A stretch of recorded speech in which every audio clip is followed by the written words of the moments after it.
వివాదాస్పద వ్యాఖ్యలతో అరెస్ట్ అయిన సినీ నటుడు పోసాని కృష్ణమురళి కోసం భారీగా తరలివస్తున్న వైసీపీ నాయకులు కృష్ణమురళిని కలిసేందుకు అవకాశం కల్పించాలని ఓబులవారిపల్లి మండల పోలీస్ స్టేషన్కు విచ్చేసిన కడప లీగల్ సెల్ అధ్యక్షులు ఎం నాగిరెడ్డి ససేమీరా అన్న పోలీసులు ఇప్పుడే ఓబులవారిపల్లి పోలీస్ స్టేషన్కు చేరుకున్న అన్నమయ్య జిల్లా ఎస్పీ విద్యాసాగర్ నాయుడు. వివరాల్లోకి వెళితే అన్నమయ్య జిల్లా ఓబులవారిపల్లి మండలం పోలీస్ స్టేషన్కు వివాదాస్పద వ్యాఖ్యలతో అరెస్ట్ అయిన సినీ నటుడు పోసాని మురళీకృష్ణని పోలీసులు తీసుకొచ్చిన విషయం మనందరికీ తెలిసినదే. అయితే ఓసారి కృష్ణమురళిని కలిసేందుకు మాజీ శాసనసభ్యులు పిప్పైన కొరముట్ల శ్రీనివాస్తో పాటు ఎంతోమంది వైసీపీ నాయకులు, కార్యకర్తలు, అభిమానులు ఓబులవారిపల్లి పోలీస్ స్టేషన్కు చేరుకోగా పోసానిని కలిసేందుకు పోలీసులు నిరాకరించారు. ఇంటరాగేషన్ జరుగుతోందని, అయ్యేంత వరకు ఎవరిని అనుమతించేది లేదన్నారు. పోసాని కృష్ణమురళి యొక్క స్థితిగతులను తెలుసుకునేందుకు కడప నుంచి లీగల్ సెల్ అధ్యక్షుడు అడ్వకేట్ ఎం నాగిరెడ్డి విచ్చేసినా కూడా పోలీసులు లోపలికి అనుమతించలేదు. ఉన్నతాధికారుల ఆదేశానుసారం నడుచుకుంటున్నామని, ఎవరిని లోపలికి అనుమతించమని పోలీస్ అధికారులు తెలియజేశారు. అయితే లోపల ఏం జరుగుతోందని అంతా ఉత్కంఠ పరిస్థితి నెలకొని ఉందని చెప్పుకోవచ్చు.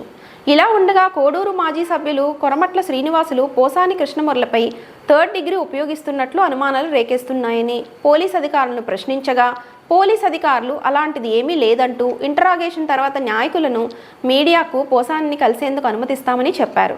ఇదిలా ఉంటే అడ్వకేట్ నాగిరెడ్డి మీడియాతో మాట్లాడుతూ చట్టానికి కన్నులు గప్పి లోపల వ్యవహారం నడుస్తుందనేలా చెప్పుకొచ్చారు. ప్రస్తుతం ఓబులవారిపల్లి పోలీస్ స్టేషన్ పరిదంతా ఉత్కంఠ పరిస్థితి కొనసాగుతుందని చెప్పుకోవచ్చు. ఈ విషయంపై మున్ముందు ఏం జరుగుతుందో, ఎన్ని గంటలకు సినీ నటుడు పోసాని కృష్ణమురళిని కోర్టుకు హాజరుపరుస్తారో, ఇప్పుడే ఓబులవారిపల్లి పోలీస్ స్టేషన్కు విచ్చేసిన ఎస్పీ ఈ విషయంపై ఏ విధంగా స్పందిస్తారో వేచి చూడాల్సి ఉంది. నెక్స్ట్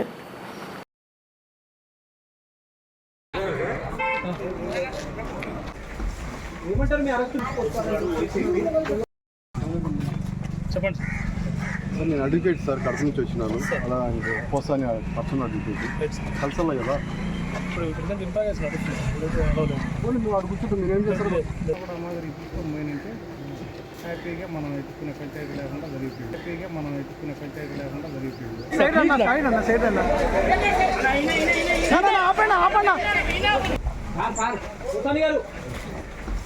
ఏమంటారు మీ అరెస్ట్ మీద?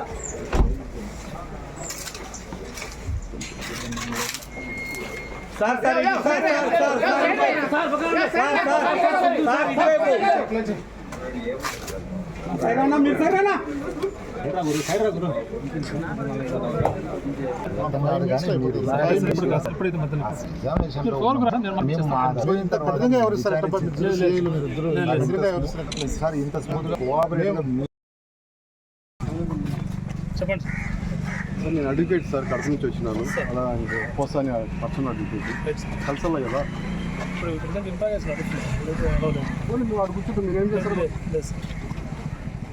లెటర్ రాయమని హైకోర్టు మెసేజ్ అడ్వకేట్ కదా సార్. మీకు జడ్జిమెంట్, నెంబర్ ఆఫ్ జడ్జిమెంట్స్ ఉన్నాయి సార్. అట్లయితే ఎట్లా మీరు ఏం చేస్తారో మాకు తెలుసు కదా. ఒక అడ్వకేట్ కోర్టు ఆర్డర్ ఇచ్చిన అవసరం లేదు సార్. కోర్టు ఆర్డర్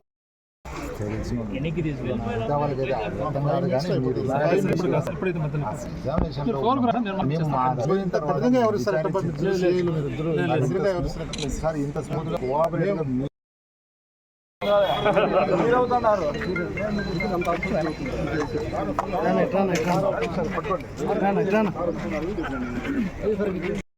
రాత్రి ఇంట్లో ఉంటే కడప నుంచి సంబేపల్లి ఎస్ఐ గారు పోయి అరెస్ట్ చేసినారు.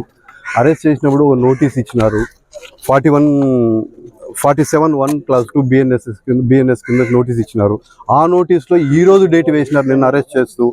తర్వాత వచ్చి దాంట్లో మెన్షన్ చేసిన సెక్షన్లు, 2 సెక్షన్లు వచ్చి 196, 353 అవి అట్రాక్ట్ కాదు. ఆ ఫ్యాక్ట్స్ జరిగిన ఏముండో కూడా తెలియడంలే. 111 అనేది ఉంది, అది కూడా అట్రాక్ట్ కాదు అని high court, supreme court number of judgements వచ్చినాయి. దాని మీద రిమాండ్ ఇవ్వకూడదు, అది లైఫ్ వరకు ఉంది. కానీ ఆ సెక్షన్ ఇప్పుడు అట్రాక్ట్ కాదు. అంతకుముందు 2 కేసులు రిజిస్టర్ అయ్యిందల్లా ఛార్జ్ షీట్ వేయాలని జడ్జిమెంట్స్ ఇచ్చినాయి. ఆ సెక్షన్ అట్రాక్ట్ కాదు. రిమైనింగ్ సెక్షన్ బెయిలబులే. వీళ్ళే బెయిల్ ఇచ్చి, పోలీసు వాళ్ళు బెయిల్ ఇచ్చి వదిలేయచ్చు సార్. నిన్న ఈవినింగ్ పోసాని గారిని అరెస్ట్ చేసినారు. ఆ డేట్ కూడా ఈరోజు డేట్ వేసి నిన్నే అరెస్ట్ చేసిన. ఫిజికల్గా నిన్న వాళ్ళు కస్టడీలోకి తీసుకున్నారు. రాత్రి ఎక్కడ తీసుకున్నారో తెలియదు కానీ ఇప్పుడు ఇక్కడికి పోలీస్ స్టేషన్కి తీసుకొచ్చినారు, ఓబులవారిపల్లి పోలీస్ స్టేషన్కు. మాకు ఇప్పుడు విషయం తెలిసి మేము కలుస్తామని పోతే మాకు అవకాశమే లేదు. నేను వాళ్ళకు చెప్పినాను, అయ్యా డీకే బసు కేసుల్లో గైడ్ లైన్స్ ఇచ్చినారు సుప్రీంకోర్టు. అడ్వకేట్ను ఖచ్చితంగా కలిసల్లా, అరెస్ట్ చేసిన తర్వాత అడ్వకేట్కి అవకాశం, లీగల్ అడ్వైస్ తీసుకునే అవకాశం ఇవ్వాలని number of judgement supreme court D K Basu కేసులో స్పెసిఫిక్గా చెప్పినారు. ఆ విషయం చెప్తే కూడా వాళ్ళు మమ్మల్ని పట్టించుకోవడం లేదు, వాళ్ళు లోపలికి రానివ్వడం లేదు, గేట్లు వేసినారు, లోపల లాక్ చేసుకున్నారు. ఏమన్నా మాట్లాడితే లేదు సార్ మేము కోర్టు ఆర్డర్ కావాలంటున్నారు. ఇంతమంది జడ్జిమెంట్లు ఎక్కడే కానీ ఆర్డర్ వస్తేనే పోలీసు వాళ్ళు మాకు చూపించాలనేం లేదు. అరెస్ట్ చేస్తా అంటే ఆయనకి హక్కు వస్తుంది లీగల్ అడ్వకేట్ని కలిసేదానికి, లీగల్ అడ్వైస్ తీసుకునేదానికి. నంబర్ ఆఫ్ జడ్జిమెంట్స్ ఉన్నాయి. దీని మీద ఖచ్చితంగా మేము పోరాటం చేస్తాం సార్. ఇంట్రాగేషన్ చేసేటప్పుడు ఎవరైనా వాళ్ళకి సంబంధించిన వ్యక్తులు ఉండాలంటున్నారు కదా, ఖచ్చితంగా అడ్వకేట్ని ఖచ్చితంగా ఉండాలా. ఒకవేళ ఇంట్రాగేట్ చేసుకునేటప్పుడు వాళ్ళ మాట వినపన్నంత దూరంలో అయినా కూర్చొని పెట్టి అవకాశం ఇవ్వాలి. వాళ్ళకు ఏం ఇంట్రాగేట్ చేస్తున్నో తెలిసే అవకాశం ఉండాలా. అది స్పెసిఫిక్గా డీకే బస్సు కేసులో ఖచ్చితంగా సుప్రీంకోర్టు చెప్పింది. ఇలా ఒంటరిగా పెట్టి ఇంట్రాగేట్ చేయడం చట్టబద్ధం కాదంటారా? చట్టబద్ధం కాదు సార్, అది ఖచ్చితంగా violation of fundamental rights sir.